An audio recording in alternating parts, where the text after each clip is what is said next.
Buen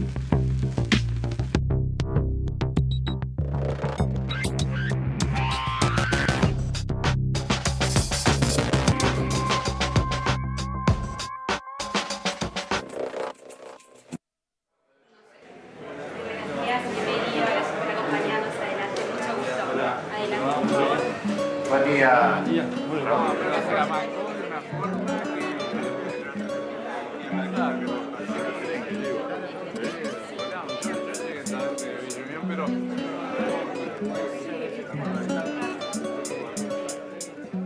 Lleva el nombre, el apellido y hasta los rasgos físicos de su padre, el líder histórico del Movimiento de Liberación Nacional Tupamaros, al que creció viéndolo preso en las cárceles de la dictadura. Hace pocos años era el líder del Movimiento 26 de Marzo, un pequeño sector percibido ya entonces como bastante ultra. Pero de un tiempo a esta parte, a Raúl Sendic se lo identifica como una figura de renovación dentro de la izquierda.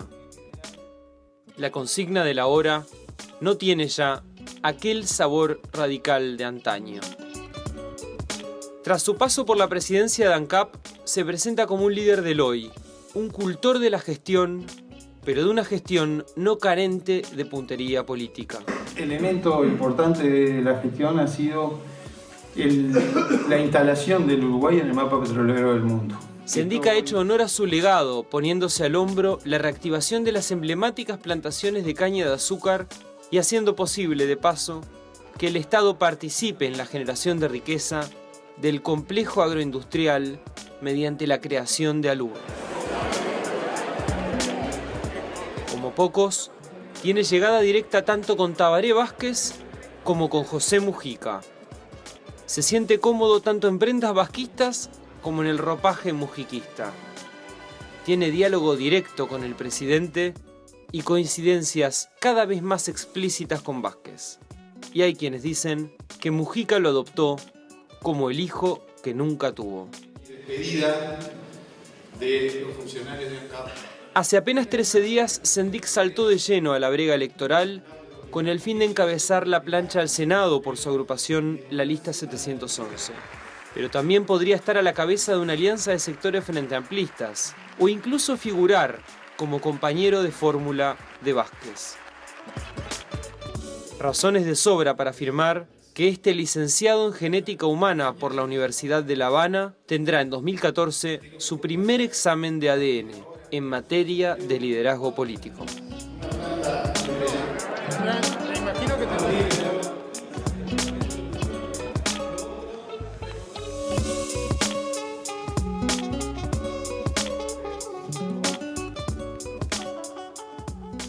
Bienvenido Raúl Sendic a Primera Vuelta. Muchas gracias, gusto estar aquí contigo y con tu audiencia. ¿Qué tiene este Raúl Sendic que no tenía aquel que hasta hace apenas 7 u 8 años integraba el 26 de marzo? Un movimiento al que se lo podría definir como de ultraizquierda. ¿Cómo fue el viaje entre aquel Sendic y este Sendic de ahora?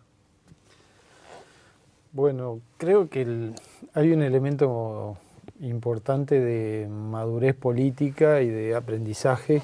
O sea, tanto el hecho de haber estado en el Parlamento durante 5 años como después la gestión en ANCAP fue tremendamente formativa y me permitió hacerme una visión del país, del mundo, de la política y de la gestión que en aquel momento no la tenía.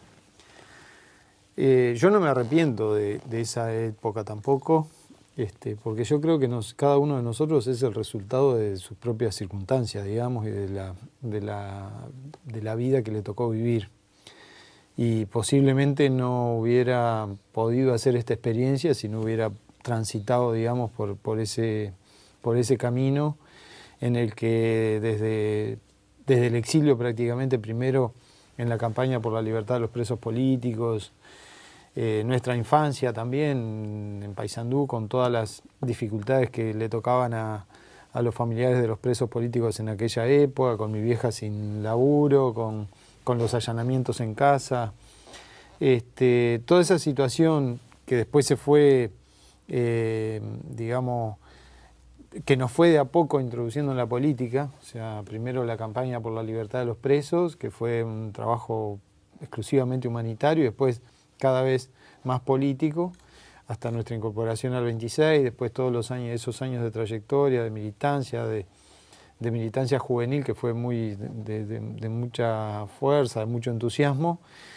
El trabajo por ANCAP después, ya estando en el Parlamento, cuando la ley de asociación de ANCAP fue un trabajo que a mí personalmente me educó muchísimo, me formó en el conocimiento de la empresa, en la relación con el sindicato, con los gerentes de ANCAP, y también con Tabaré Vázquez, que en aquel momento fue uno de los que encabezó la campaña contra la ley de asociación de ANCAP.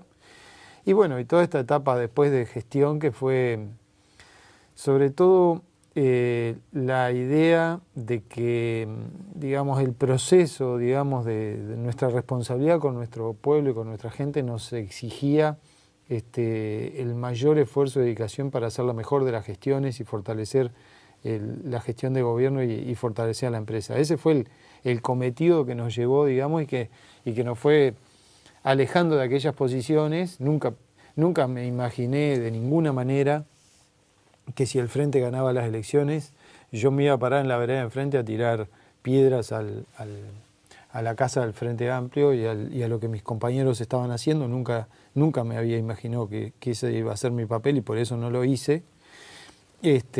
Como tampoco me iba a convertir en juez de mis propios compañeros. O sea, habíamos ganado las elecciones del año 2004, había que asumir el gobierno en el 2005 y pusimos el hombro para que, no jugándonos a ver en qué nos equivocaba o en qué se equivocaba el Frente Amplio, sino poniendo el hombro para que se hiciera la mejor de las gestiones. Sendik, ¿qué ideas quedaron por el camino y cuáles se incorporaron en este proceso?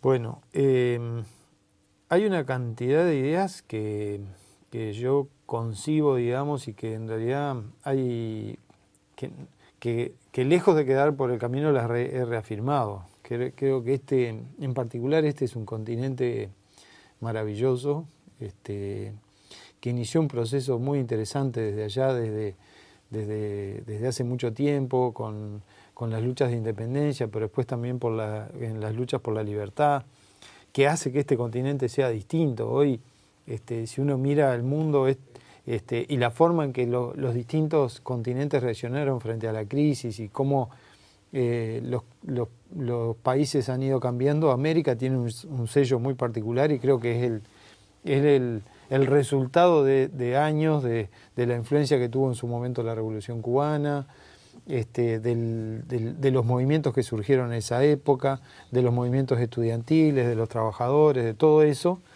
Por lo tanto, esos son elementos que reafirmo fuertemente. ¿No cambió su visión sobre la Revolución Cubana? No cambió. O sea, yo creo que el pueblo cubano ha hecho un esfuerzo enorme para sostener su proceso, que es realmente, yo me siento tremendamente agradecido a la solidaridad que recibimos en su momento de la Revolución Cubana, y creo que todo este continente tiene una cuota de deuda, digamos, con ese pueblo que ha tenido que resistir situaciones muy difíciles. Entonces no ha cambiado. Pienso, sí, efectivamente, que me preocupa mucho la continuidad de ese proceso por las nuevas generaciones que creo que tienen que surgir en ese proceso, y espero que se haga una apuesta a nuevas generaciones que puedan continuar el proceso y que puedan aportar la creatividad que se necesita y la innovación que se necesita en un proceso como ese, ¿no? Sendik, ¿a usted se lo ve como el as de la renovación en la izquierda? Se lo ha mencionado, bueno, como una figura de relevo. Ahora, ¿de qué renovación estamos hablando? ¿Estamos hablando de un nuevo paradigma, digamos, ideológico, conceptual, o estamos hablando simplemente de una renovación cronológica? No, yo creo que hay que hablar de un nuevo paradigma, efectivamente. ¿Y cuál es ese nuevo paradigma? Bueno, pienso que, en primer lugar, yo estoy convencido que nosotros teníamos un plan, digamos, el Frente Amplio tenía un programa que nos permitió llegar al gobierno y desde el gobierno sacar al país de la crisis. Ese fue un compromiso que el Frente había asumido, y le tocó llegar al gobierno en momentos que el país estaba muy mal. Después de la crisis del año 2002 y del año 2003, el Uruguay había quedado tremendamente complicado desde el punto de vista económico, desde el punto de vista social, y al Frente Amplio le tocó llegar al gobierno en esas circunstancias. Y teníamos un plan y teníamos un programa para poder salir de la crisis. Lo que efectivamente se necesita ahora es plantear un nuevo desafío a la sociedad, porque nosotros no tenemos que sacar al Uruguay de la crisis, el Uruguay ya salió. Lo que tenemos que hacer ahora es plantear un plan de desarrollo del país. Y plantear un plan de desarrollo del país requiere de poder mirar lejos, decir hacia dónde queremos ir. Por eso incluso nosotros propusimos la creación de un instituto de estudios estratégicos como Propuesta Uruguay 2030, tratando de mirar en el largo plazo y decir a dónde queremos estar en el año 2030 y cuáles son los caminos que nos van a llevar hasta ese lugar, en un trabajo de prospectiva que creo que es muy interesante, porque al Uruguay le pasó lo siguiente. Yo, por lo menos en la interpretación que hago, creo que el Uruguay a principios del siglo pasado tuvo una tremenda capacidad de mirar hacia adelante con el vallismo. Creo que el vallismo fue tuvo una capacidad enorme de mirar el Uruguay en el largo plazo, y se hicieron siempre las cosas sobredimensionadas para aquel país que había, y las empresas públicas, y el Estado, y la educación, y los cambios importantes que hubo en la innovación, en el conocimiento, en el traer una enorme cantidad de gente capacitada y preparada al Uruguay para que el Uruguay se pusiera a tono. Pero llegamos al año 50, y en el año 50 yo tengo la impresión de que quedamos como enamorados del Maracaná, digamos, y empezamos siempre a mirar hacia atrás. Y nos pasamos años y años mirando lo bueno que habíamos sido en el año 50 y perdimos la capacidad de mirar hacia adelante. Y yo creo que el Uruguay en este siglo tiene que mirar fuertemente hacia adelante. Por eso creo que es necesario generar ese nuevo paradigma, y que se lo tenemos que proponer desde el Frente Amplio a toda la sociedad. Ahora, ¿con qué ideas fuerza, no? Esa es la pregunta puntualmente. ¿Con qué líneas, digamos, que atraviesan ese paradigma? Bueno, yo pienso francamente que hay elementos que tienen que ser componentes claves de ese paradigma. Primero, yo creo que tenemos que ir hacia una sociedad que tiene que ser, una economía que tiene que ser más virtuosa.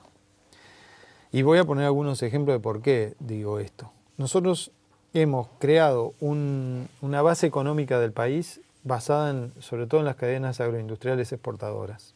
Esas cadenas, en realidad, son exportadoras de un volumen importante de materias primas.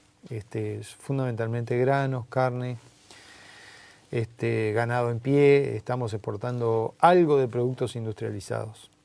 Yo estoy convencido que nosotros tenemos que ir hacia una economía más virtuosa, y cuando hablo de una economía más virtuosa digo agregar valor aguas abajo de las materias primas, o sea, en los procesos de industrialización que hay que tener, pero también lo que se llama aguas arriba, que es en la genética, en la biotecnología, en la tecnología aplicada a la mejor producción de las materias primas.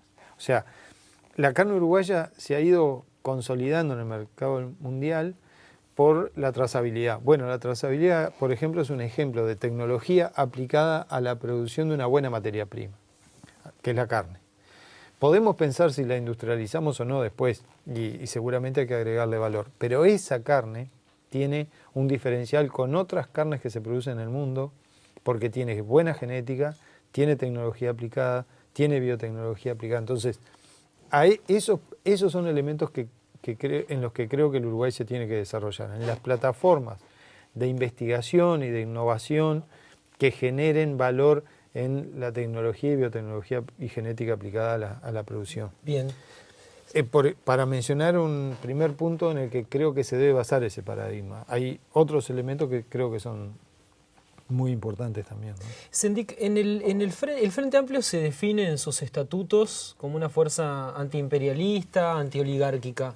¿Sigue teniendo sentido esta definición en los tiempos actuales? Sí, porque yo creo que nosotros estamos en un mundo donde el poder se ha ido diseminando, digamos. O sea, ha habido de alguna manera la aparición de nuevas potencias mundiales, como es el caso de China, como es el papel que ha jugado Rusia, ha ido generando distintos focos de poder en el mundo y nosotros creo que como país tenemos la manera, yo comparto mucho el planteo que ha hecho Pepe Mujica sobre esto, yo creo que la manera que el Uruguay tiene que insertarse en ese mundo es a través de una fuerte integración latinoamericana, sabiendo que en ese mundo estos países, algunos de ellos con características imperiales, tienen ambiciones y poderes muy fuertes sobre nuestra tierra, sobre el agua, sobre nuestros productos, sobre nuestras capacidades. Entonces, yo creo que hay que estar atento. Ahora mismo en el mundo hay una denuncia mundial sobre el espionaje norteamericano a figuras de primer orden a nivel mundial, a gobernantes. Entonces, creo que pensar que eso está perimido es estar medio ausente de la realidad, de cómo están ocurriendo efectivamente las cosas en el mundo. Ahora, sin embargo, durante la administración de Tabaré Vázquez, la relación con Estados Unidos pasó por su mejor momento, ¿no?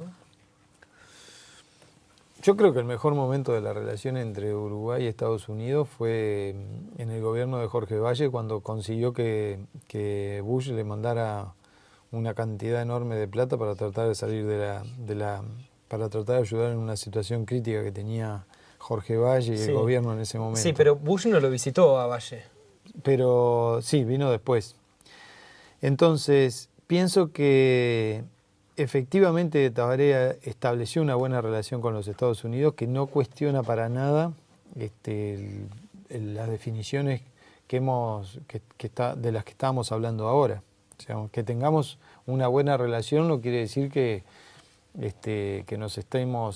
estemos distraídos o que no nos demos cuenta de cuáles son algunas de las políticas que desde el punto de vista imperial se despliegan hacia estos continentes y hacia otros. Hay que mirar lo que ha pasado en Medio Oriente, lo que ha pasado en Afganistán, lo que ha pasado en otras partes del mundo. Efectivamente, esas políticas no se abandonaron. Sendik, ¿cuál es el rol de la CIA? De todas maneras, para hacer un adelante. comentario, yo igual creo que Obama le ha hecho un aporte. Yo creo que Obama yo rescato elementos del presidente Obama que me parece que son interesantes. A ver, uno, por ejemplo. Y yo, por ejemplo, pienso que la política en Estados Unidos nunca más va a ser la misma después de Obama. O sea, creo que ha generado una forma muy particular de hacer política que obviamente le ha generado una enorme cantidad de enemigos también. Ahora, ¿en estilos, dice usted, o en políticas concretas? En estilos y también en algunas políticas concretas. Pero de todas maneras, es sin duda una personalidad que ha generado, digamos, un antes y un después en la forma de hacer política en Estados Unidos. Entonces lo del espionaje se planta, digamos, como una contradicción, dice usted, con Obama. Sí, de todas maneras, o sea, igual no dudo que el aparato y que los reflejos siguen existiendo y siguen incambiados, digamos, pero no soy tan necio de pensar que Bush es lo mismo que Obama, digamos, no tengo... tengo la capacidad de discernir esas diferencias, digamos. Sendik, lo invito a hacer una primera pausa y enseguida volvemos con Primera Vuelta.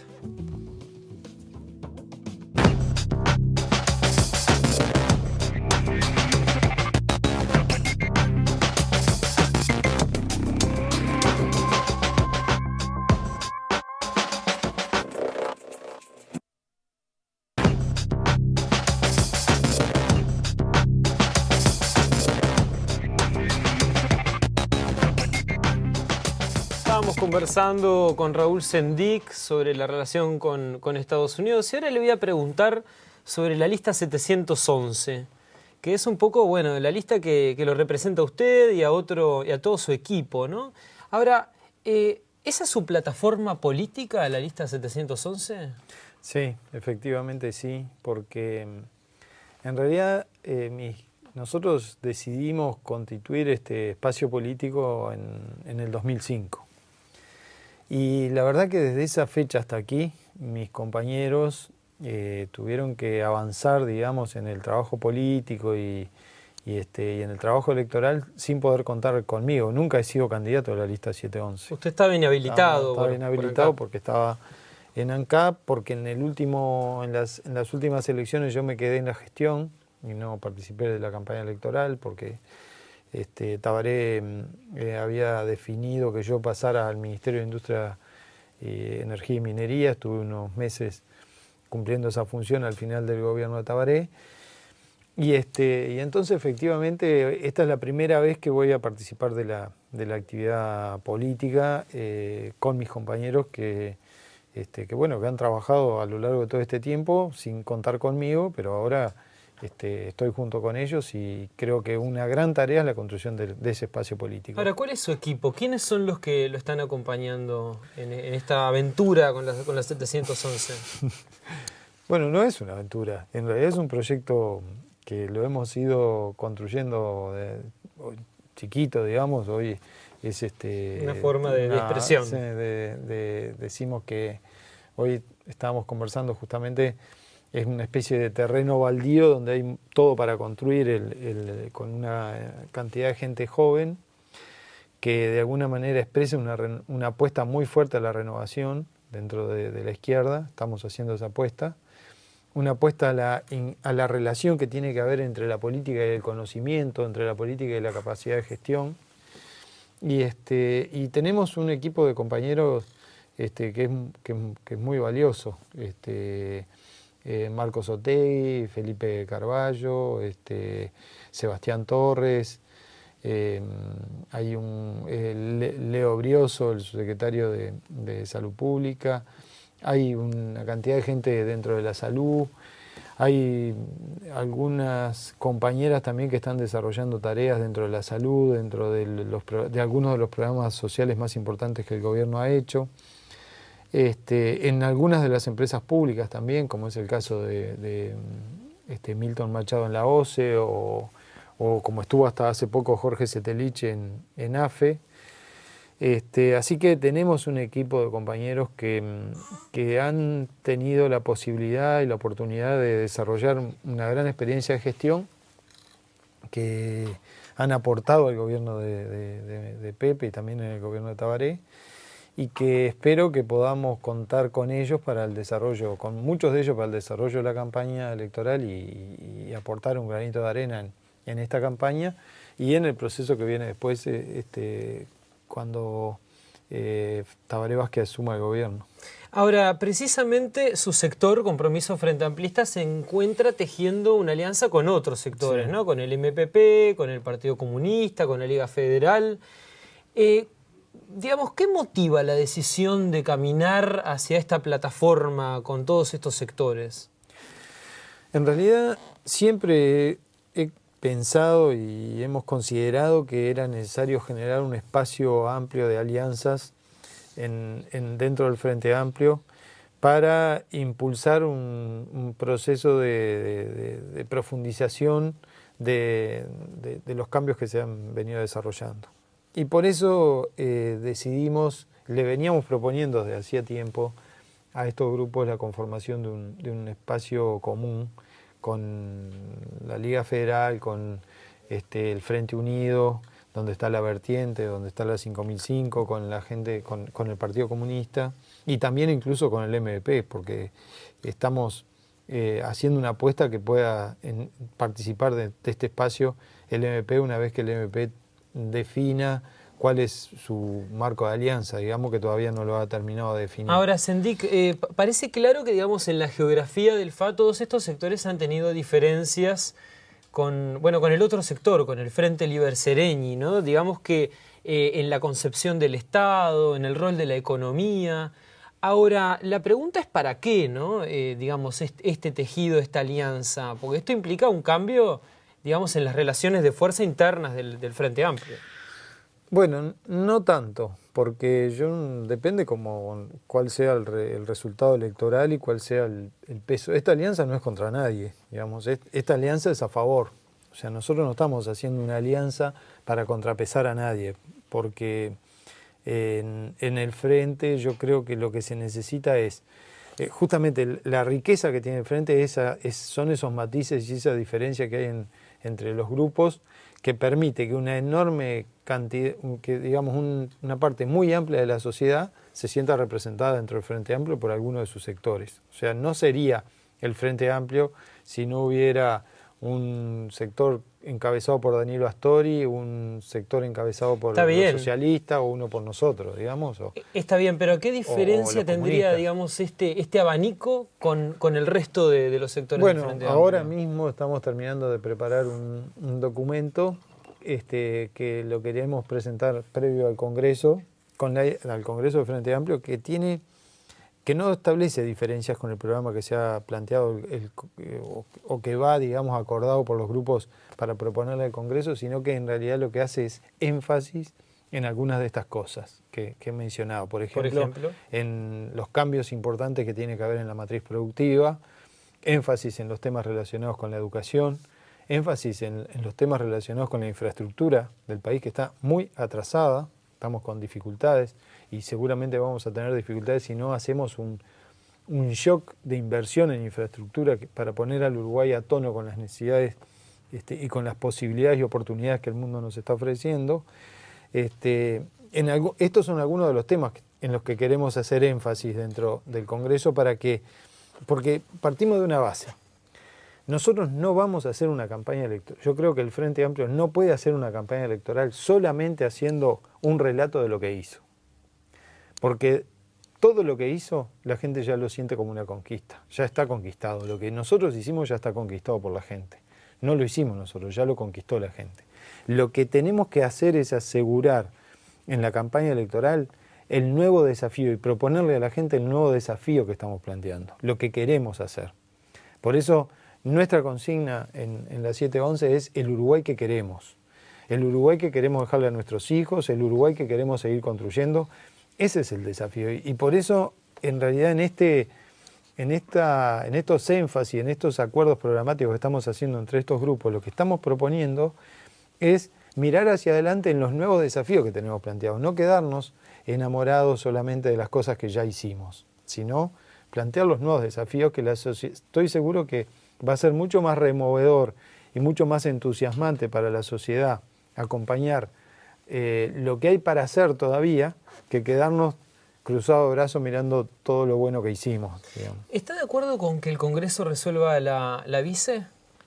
¿De la fórmula presidencial del Frente Amplio? Yo creo que la tarea principal del Congreso es, por un lado, es acordar los principales elementos programáticos, que es lo que está planteado, por eso todo este planteo programático que estamos haciendo, creo que esa es la tarea más importante, y habilitar o definir sobre las candidaturas a presidente. Ahora, el Partido Comunista propone también resolver la vice ahí.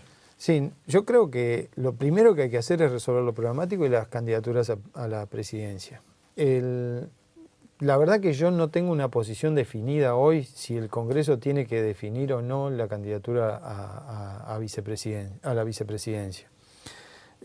Porque de última hay que tener en cuenta que hay dos candidatos a presidente que por lo menos que se han expresado, que es Tabaré Vázquez y Constanza Moreira.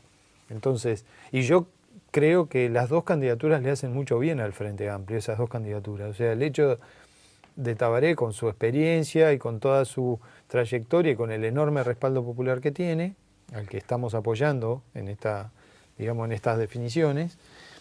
Y yo creo que la candidatura, lo he expresado públicamente, la candidatura de Constanza le hace mucho bien al Frente, porque hay una cantidad de gente que no se siente representado efectivamente por la candidatura de Tabaré Vázquez y que siente que puede expresarse a través de lo que representa Constanza Moreira. Por lo tanto, yo creo que le hace muy bien al Frente que existan estas dos candidaturas. Claro, y sellar la vice ahí, la fórmula, implicaría dejar de lado una de las candidaturas. Para mí es absolutamente secundario. Habrá que discutirlo y lo definirá obviamente el Congreso, pero para mí es absolutamente secundario eso. Lo importante es habilitar el programa, definir el programa que queremos plantearle a la ciudadanía, con los énfasis que nosotros estamos planteando, mejor. Ojalá que logremos apoyo en el Congreso para poder impulsar esos énfasis. Y por otro lado, habilitar esas dos candidaturas para ir a la interna del año que viene. Sendik, ¿cómo es usted mandando?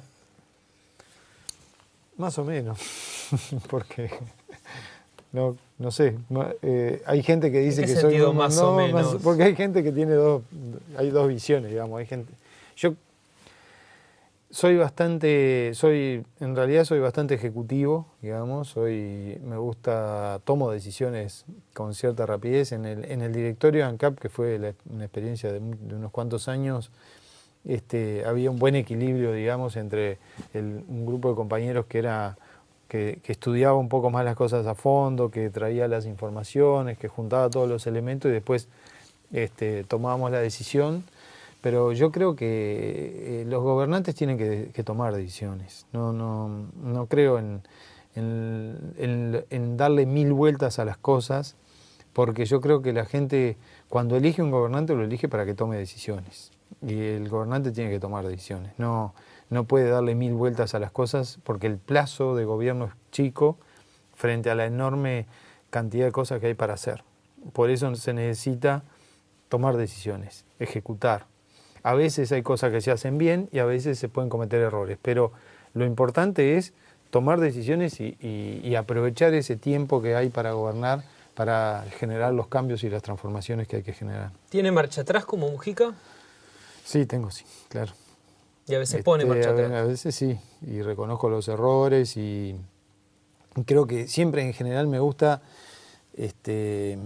Hay un elemento que es muy importante que uno aprende de la gestión de la empresa, que es identificar las fortalezas y las debilidades, y siempre me gusta poner las dos cosas arriba de la mesa. Las cosas buenas que se han hecho y las falencias o los problemas o dificultades que hemos tenido.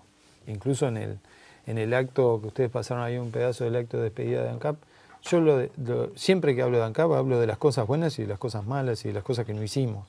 Porque yo creo que las cosas, reconocer las cosas que no hicimos no nos invalida.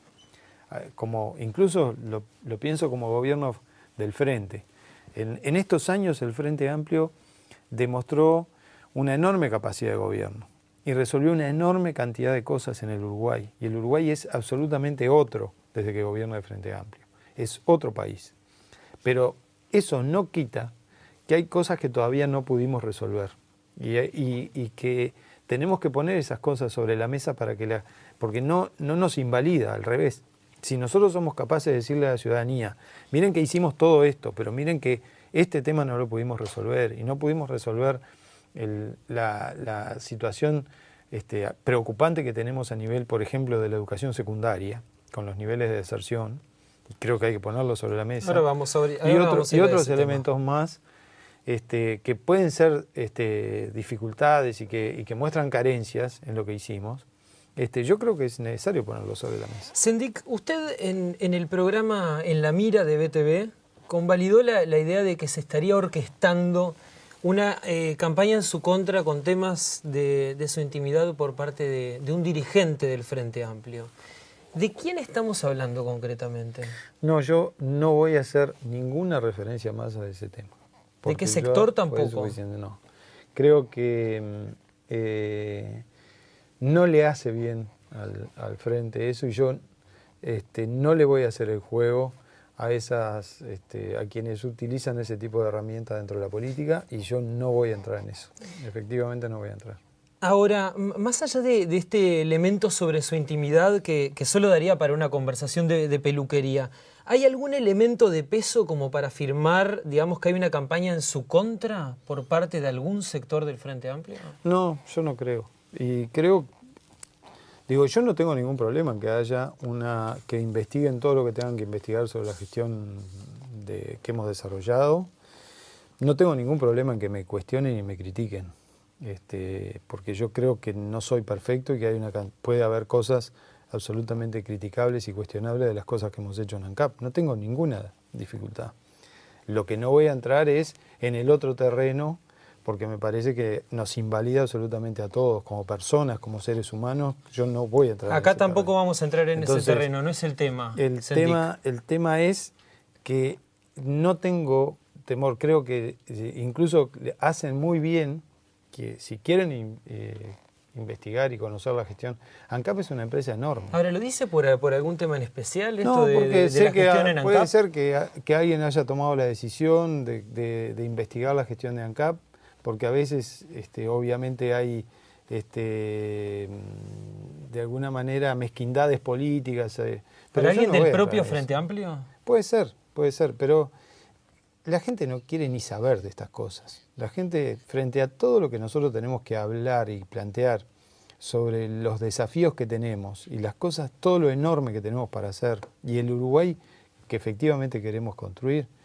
estas son nimiedades, cosas muy menores que no vale, en las que yo por lo menos no pierdo tiempo. O sea, en ANCAP hay un grupo de gente con una enorme capacidad que están abiertos absolutamente a la transparencia. Hemos tenido durante toda esta gestión de gobierno representantes de la oposición participando de la gestión, que han tenido acceso absolutamente a toda la información de la empresa, así que yo, desde mi punto de vista, apoyo a todo el que quiera ir a revisar esa gestión, porque va a encontrar una cantidad de cosas positivas y posiblemente también va a encontrar algunas dificultades o errores, y creo que es bueno. Lo invito a hacer una nueva pausa en primera vuelta y enseguida muy bien. seguimos.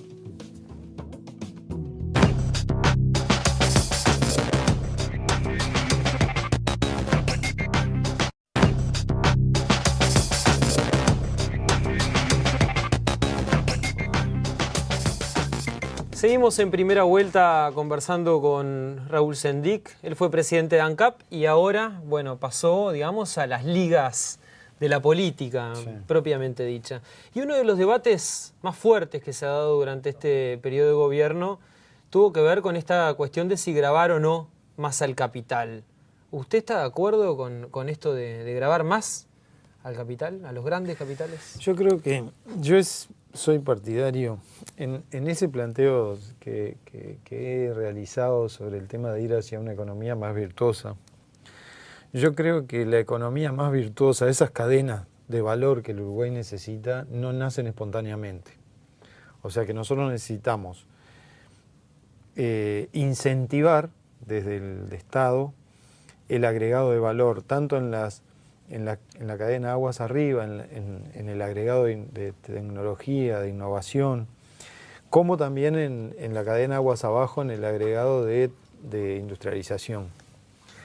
Entonces yo no hablo de impuestos, pero creo que hay que redireccionar algunas cosas para estimular a ese sector. O sea, yo estimularía a la cadena que agrega valor, estimularía a la incorporación de tecnología, estimularía a través de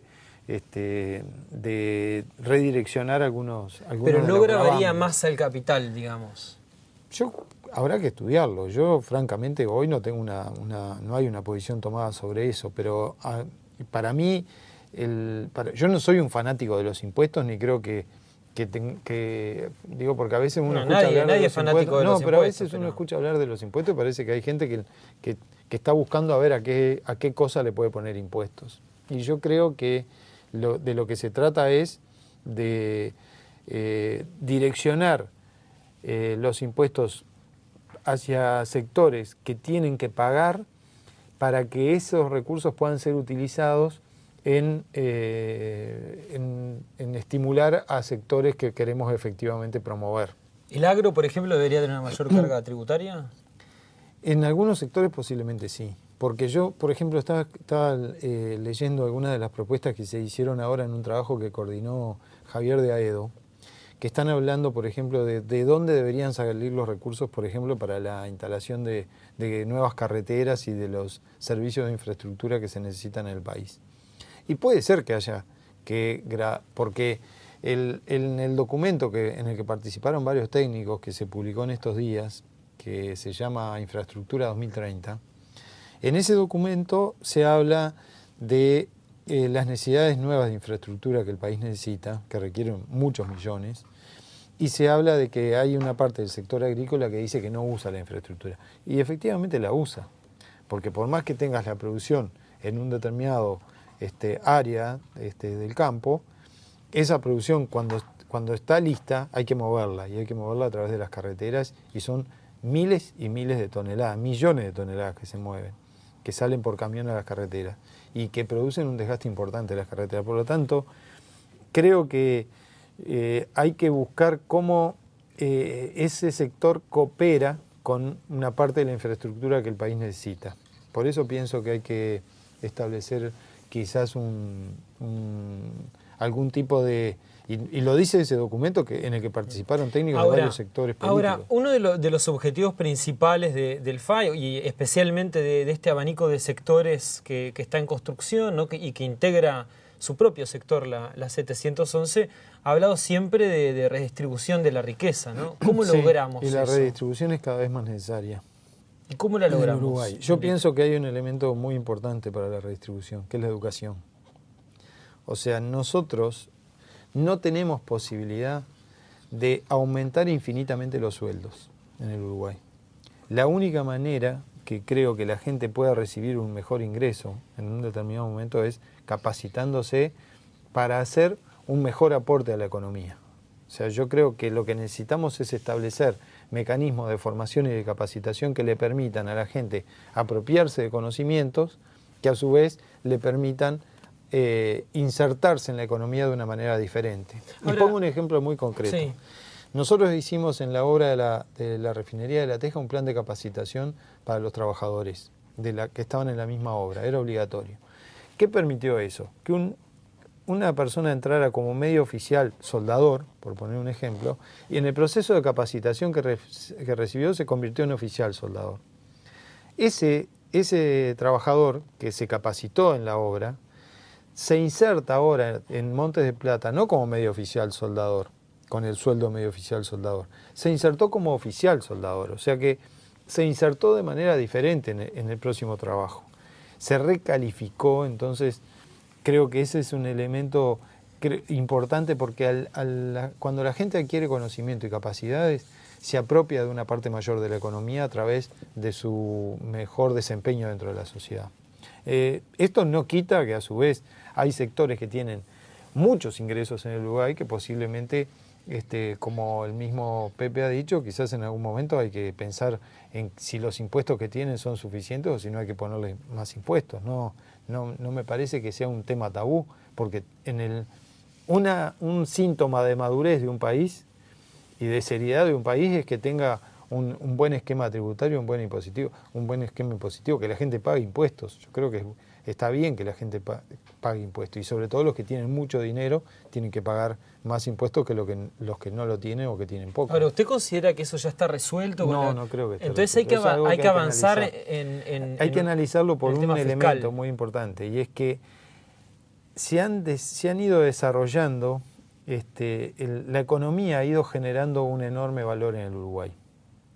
Y nosotros tenemos una sociedad que tiene un producto que es el doble que el que teníamos a principios de este siglo.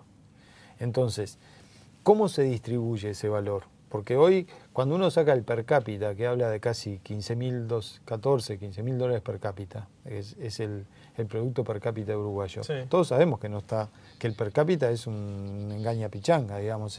En ese promedio los enanos se ahogan, digamos. Entonces, creo que ese crecimiento de la economía, ese crecimiento del valor y de la riqueza y de la base económica del país requiere un análisis permanente de las cargas tributarias y si hay o no justicia en la forma que se distribuyen los impuestos. Sendik, en una entrevista con Búsqueda, usted se mostró muy preocupado, sobre todo por los problemas que atraviesa secundaria, ¿no? Los problemas en la educación.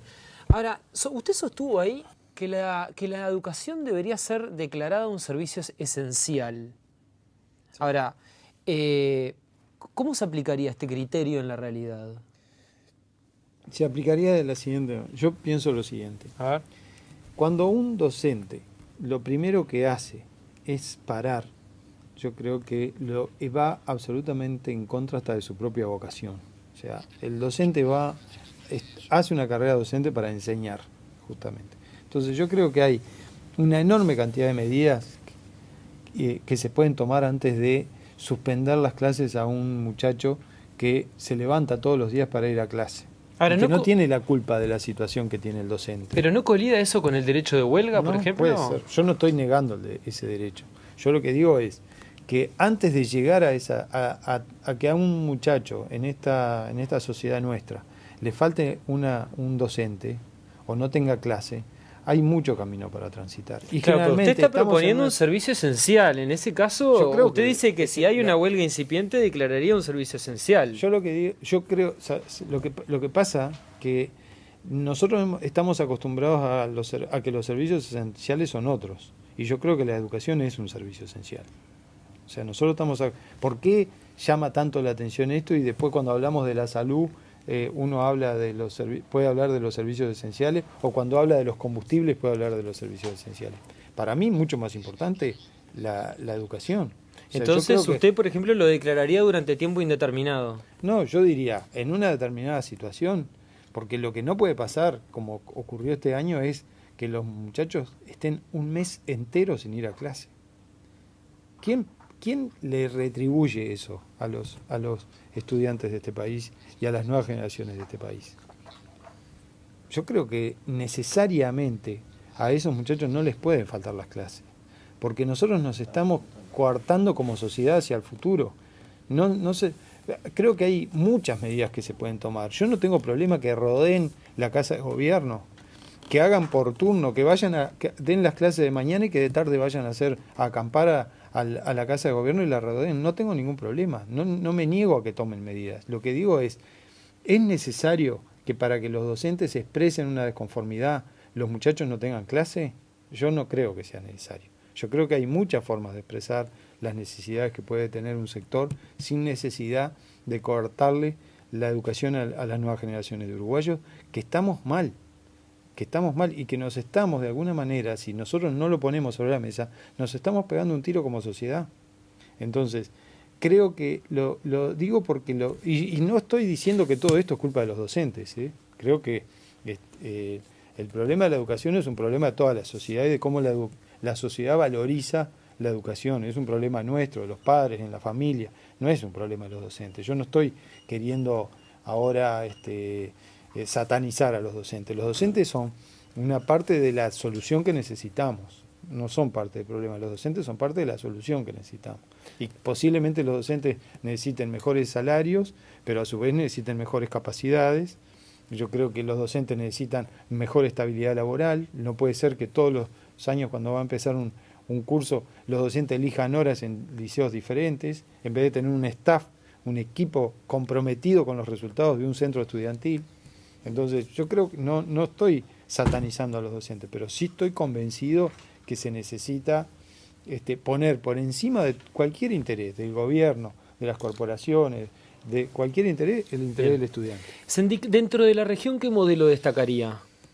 Dentro de la región, sí, dentro del barrio, ¿no? Lo que el presidente Mujica llama el barrio, dentro de Latinoamérica. El nuestro, no elegiría ningún otro. El Mercosur, digamos. Sí, pero el nuestro, el Uruguay. El Uruguay es un país, es el país que tiene un mejor índice el menor índice de desigualdad de toda la región.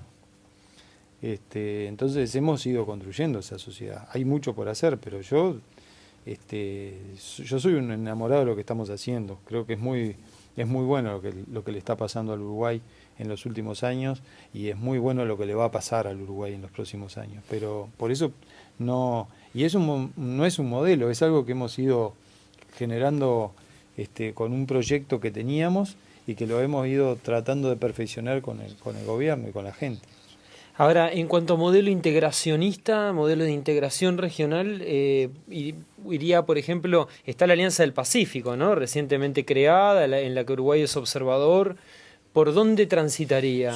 Yo creo que lo mejor que le ha pasado a este continente es UNASUR. O sea, el hecho de que exista un organismo que nuclea a todas las naciones de este continente, sin entrar en las falsas contradicciones de si somos del Atlántico o somos del Pacífico, porque yo he escuchado cosas ridículas, ¿no? He escuchado planteos absurdos por ejemplo, que nos dicen, ustedes se portan tan bien que parecen del Pacífico. O sea, vienen analistas internacionales que vienen y nos dicen, ustedes son tan serios y tan responsables que parece que fueran del Pacífico. No, nosotros somos de acá, somos del Atlántico y estamos interrelacionados con estos países de la región con los que nos tocó convivir, no siempre bien entendidos, bien comprendidos, pero no tenemos otro camino que la integración. Si volviera a repetirse un escenario como el que se planteó en el gobierno anterior, de esto de ir a un TLC con Estados Unidos, ¿qué posición adoptaría usted? Yo creo que es innecesario, creo que es innecesario. Creo que ojalá pudiéramos establecer algunos acuerdos bilaterales con los que efectivamente nos compran o nos quieren comprar. Ojalá pudiéramos tener un acuerdo con Corea, por ejemplo, que es una economía tremendamente complementaria. Ojalá pudiéramos tener un acuerdo con alguno de los países africanos, porque yo miro con mucho interés a África.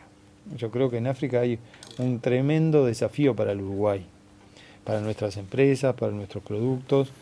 En algunos de los países pueden ser proveedores de energía de nosotros y nosotros podemos ser proveedores de alimentos y de tecnología para ellos. Entonces, sería muy amplio en cómo concibo, digamos, la integración, la inserción del Uruguay en el mundo en ese sentido, y no quedaría atado a la economía norteamericana. ¿Existe el mujiquismo como corriente, digamos, ideológica? Yo no me siento mujiquista, digamos, o sea, yo creo que el único que representa eso es el Pepe, que es absolutamente único, casi único a nivel mundial, digamos, y no creo que haya nadie que pueda darle continuidad a eso, porque tiene características absolutamente únicas y auténticas, digamos. Cualquier otra cosa podría ser una falsa y muy burda imitación de esa forma tan digamos, auténtica y única de relacionarse con la política, con la sociedad, con la gestión de gobierno, con la filosofía. Entonces, es inimitable eso.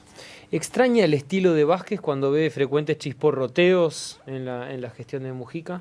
Yo creo que el Pepe o sea, así como hoy hice una mención a la política en Estados Unidos con Obama, yo creo que la política en el Uruguay nunca va a volver a ser la misma después de este gobierno de Pepe. O sea, de un presidente que lo asume con tanta sencillez y con tanto pragmatismo a su gobierno, a veces quizás con un exceso de filosofía, pero con una tremenda capacidad de comunicación a los sectores de menores recursos, o sea, son los primeros aliados del planteo que hace Pepe y son los primeros que lo entienden. ¿Y usted con cuál de los dos estilos está más cerca o se identifica más? Yo admiro los dos estilos. Es salomónico en eso. No, pero creo que los dos aportan cosas que son interesantes, importantes para la política en el Uruguay.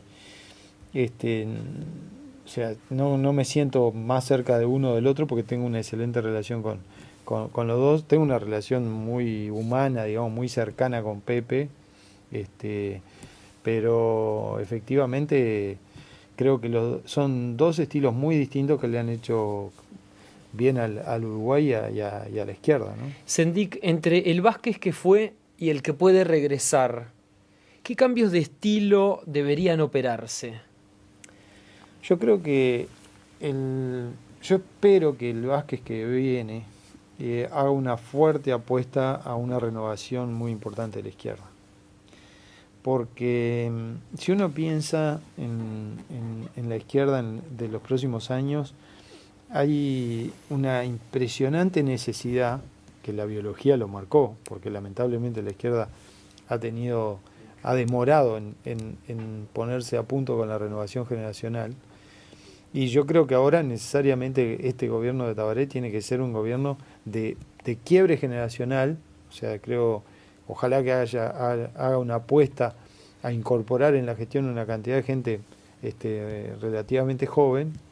Yo hablo de la G3 y de la G4. Creo que es el momento donde incluso tiene que entrar a jugar la 4G, la cuarta generación de frente amplistas haciendo experiencia de gestión.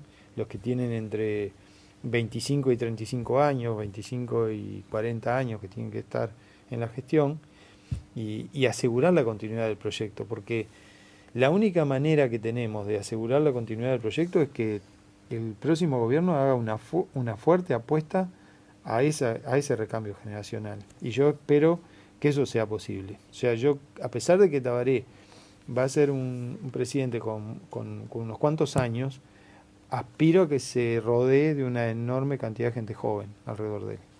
Raúl Sendic, muchas gracias por acompañarnos en Primera Vuelta. Bueno, muchas gracias, con mucho gusto. Nosotros volvemos luego de la pausa.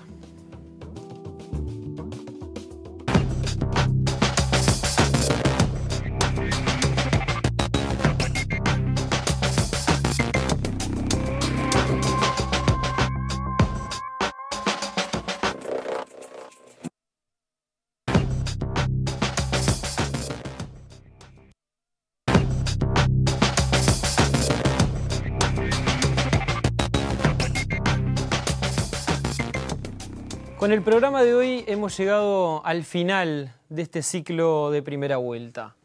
Fue un ciclo experimental, fermental, que TV Ciudad nos ha dado la oportunidad de realizar sin otra condición que la que nos impusimos como equipo: hacer de la entrevista periodística un género comprometido, riguroso, sin dobles intenciones ni concesiones. La apuesta fue bien recibida por ustedes y por ese motivo el canal nos ha propuesto extender nuestro programa hacia el año que viene, durante todo 2014. La invitación entonces es a reencontrarnos en marzo con una Primera Vuelta que mantendrá su identidad, su esencia, pero que incorporará algunos elementos de innovación. Nos estamos viendo.